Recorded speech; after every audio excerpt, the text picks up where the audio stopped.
একটি রাজনৈতিক দল তারা বারবার সংস্কারের পথে বাধা সৃষ্টি করছে, তারা বারবার প্রতিবন্ধকতা দিয়ে আবার নিজেদেরকে ফ্যাসিস্ট হয়ে ওঠার রাস্তা সব কিন্তু খোলা রাখার জন্য চেষ্টা করে যাচ্ছে। সংগ্রামী উপস্থিতি, এই নোট অফ ডিসেন্টের নামে যারা জুলাইয়ের আকাঙ্ক্ষাকে অস্বীকার করছেন, তারা এই জাতির সাথে প্রতারণা করছেন। এই জাতি কোন প্রতারককে রাজনীতির মাঠে দেখতে চায় না।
জুলাই আন্দোলন, জুলাই বিপ্লবের মধ্য দিয়ে বাংলাদেশ আজ এক নতুন সূর্যের স্বপ্ন দেখছে।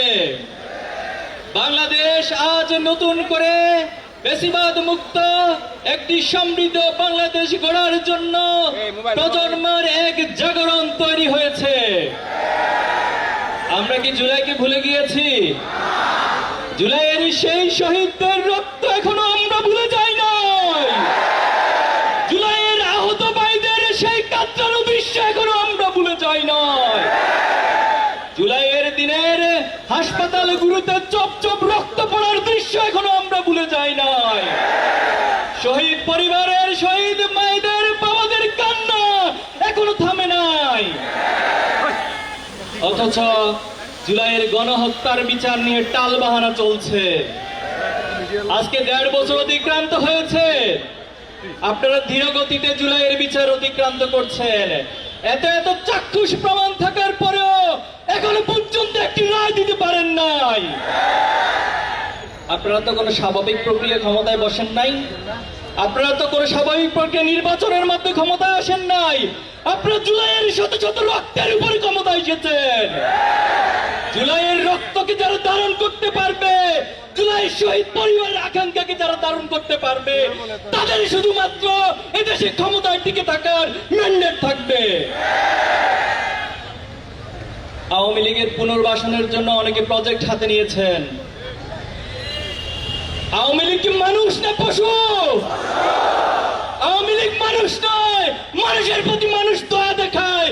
কোন পশুর প্রতি, পশুর চেয়ে নিকৃষ্ট প্রাণীর প্রতি কেউ দয়া দেখাতে পারে না। আপনারা বক্তব্য দিচ্ছেন ক্ষমতায় আসলে আওয়ামী লীগের সব মামলা উঠিয়ে নেবেন। আপনাকে কে অধিকার দিয়েছে সব মামলা উঠিয়ে নেওয়ার? কে আপনাদের দিয়েছে সব মামলা উঠিয়ে নেওয়ার? আপনারা ক্ষমতায় আসার আগে নিজেদেরকে ক্ষমতার চেয়ারে কল্পনা করা শুরু করে দিয়েছে। হাসিনাকে আমরা একটা লাল কার্ড দেখিয়েছি। যারা ভবিষ্যতে ফ্যাসিবাদী স্বৈরাচারী আচরণ করার চেষ্টা করবেন, তাদের জন্য ডাবল লাল কার্ড এই প্রজন্ম তৈরি করে রাখবে ইনশাআল্লাহ। সংগ্রামী উপস্থিতি, এক একজন বিদেশ থেকে বসে বসে এই দেশকে পরিচালনা করছে। আপনারা দেখছেন খুনি হাসিনা ছাত্র সমাজের অভ্যুত্থানে পতন ঘটে হেলিকপ্টারে পালিয়ে গিয়েছে। তিনি যখন পালিয়ে গিয়েছিল তার নেতাকর্মীর কথা কি মনে ছিল না? তার নেতাকর্মীদেরকে মৃত্যুর মুখে রেখে যে নেত্রী পালিয়ে যায়, সেই নেত্রীর কথা ধরে যারা আজকে ইঁদুর দৌড় খেলা খেলছেন তাদেরকে হুঁশিয়ারি করে দিতে চাই। আপনাদের ন্যূনতম লজ্জা থাকার কথা ছিল, ন্যূনতম আপনাদের বিবেকবোধ থাকার কথা ছিল। যে নেত্রী আপনাদেরকে মৃত্যুর মুখে রেখে পালিয়ে যায়, তার কথা আজকে আপনারা আবার নিজেদেরকে হুমকির মুখে ফেলছেন। সাবধান হয়ে যান। গতকাল কয়েকদিন ধরে সারা দেশে যে অরাজকতা সৃষ্টি করেছেন, অগ্নিসন্ত্রাস শুরু করেছেন, ময়মনসিংহে বাসে আগুন দিয়ে গাড়ির ড্রাইভারকে হত্যা করা হয়েছে, ঢাকা সহ সারা দেশে অনেকগুলো গাড়িতে অগ্নিসংযোগ করা হয়েছে। বাংলাদেশে এই অগ্নিসংযোগকারী এই ফ্যাসিবাদী কোনো রাজনীতি ভবিষ্যতে চলতে দেওয়া হবে না। বাংলাদেশের ছাত্র সমাজ সেটা হতে দিবে না। সংগ্রামী উপস্থিতি, আমরা সরকারকে আহ্বান জানাবো, অতি সত্বর জুলাই গণহত্যা সহ বিডিআর হত্যাকাণ্ডে যারা শহীদ হয়েছিল, শাপলা যারা শহীদ হয়েছিল, বাংলাদেশে অসংখ্য আলেম ওলামা নেতৃবৃন্দকে যারা হত্যা করেছিল, যারা জুলাই গণহত্যা চালিয়েছিল, তাদের প্রত্যেককে যথাযথ বিচারের আওতায় আনতে হবে। সংগ্রামী উপস্থিতি, জুলাই সনদ জুলাইয়ের অন্যতম আকাঙ্ক্ষা ছিল। এই রাষ্ট্রে দীর্ঘদিন যাবৎ রাষ্ট্রের প্রতিটি প্রতিষ্ঠানকে ধ্বংস করে দেওয়া হয়েছে। আমাদের বড় আকাঙ্ক্ষা ছিল জুলাইয়ের মধ্য দিয়ে প্রত্যেকটি প্রতিষ্ঠান সংস্কার হবে, কিন্তু এখনো আমরা দেখতে পাচ্ছি একটি রাজনৈতিক দল তারা বারবার সংস্কারের পথে বাধা সৃষ্টি করছে। তারা বারবার প্রতিবন্ধকতা দিয়ে আবার নিজেদেরকে ফ্যাসিস্ট হয়ে ওঠার রাস্তা সবকিছু খোলা রাখার জন্য চেষ্টা করে যাচ্ছে। সংগ্রামী উপস্থিতি, এই নোট অফ ডিসেন্টের নামে যারা জুলাইয়ের আকাঙ্ক্ষাকে অস্বীকার করছেন, তারা এই জাতির সাথে প্রতারণা করছেন। এই জাতি কোনো প্রতারককে রাজনীতির মাঠে দেখতে চায় না। সংগ্রামী উপস্থিতি, যে জুলাই আন্দোলন ছাত্রদের অভ্যুত্থান জাগরণের মধ্যে তৈরি হয়েছে, অথচ আমরা দেখেছি এই সরকার অনেকগুলো সংস্কারের কাজে উদ্যোগ নিয়েছে, কিন্তু শিক্ষা সংস্কারের কাজে তারা উদ্যোগ নেয় নাই। আমরা ছাত্র শিবিরের পক্ষ থেকে 30 দফা শিক্ষা সংস্কার দাবি উত্থাপন করেছি।